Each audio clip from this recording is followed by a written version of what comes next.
இன்று தைப்பூசத் திருநாள். வடலூர் வள்ளலார் சத்தியஞான சபையில் பக்தர்கள் வெள்ளம் பெருக்கெடுத்து ஓடும் நன்னாள்.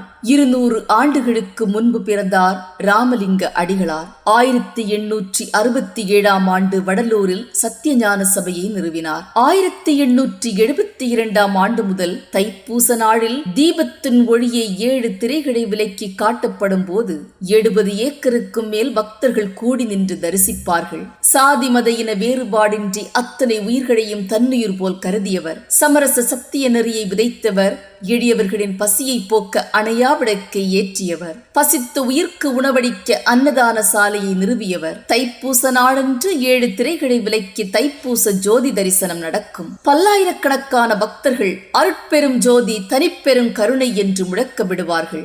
வாடிய பயிரை கண்டபோதெல்லாம் வாடினேன் என்ற தாரக மந்திரத்தை மனதில் வைத்து வாழ்ந்தவர் அருவமாக இன்றும் அங்கு நிறைந்திருக்கிறார். ஒவ்வொரு மனிதனுக்குள்ளும் மனிதத்தன்மை என்ற ஒளி ஒளிர வேண்டும்.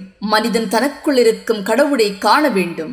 அன்பும் மனிதநேயம் தழைத்திட வேண்டும் என்ற தத்துவங்களை நிலைநாட்ட தன் வாழ்நாளை கழித்தவர். இவர் பாடிய 6000 பாடல்கள் திருவருட்பா என்ற புத்தகமாக தொகுக்கப்பட்டுள்ளது. கடவுள் ஒருவர்தான், அவர் அருட்பெரும் ஜோதி. பிற உயிர்களை கொல்லக்கூடாது என்ற மாபெரும் தத்துவத்தை நமக்கு சொல்லிக் கொடுத்தவர். இறப்போர்க்கு இல்லை என்று சொல்லாதே, தாய் தந்தை மொழியை தட்டிவிடாதே என்ற தத்துவத்தை பிள்ளைகளுக்கு சொல்லிக் கொடுத்தவர். ஜோதி திருவிழா வடலூரில் 3 நாட்கள் நடைபெறும். இந்த தைப்பூச நன்னாளில் வடலூர் வள்ளலாரை நினைவு கூர்ந்து மனிதம் தழைத்திட செய்வோம். நன்றி.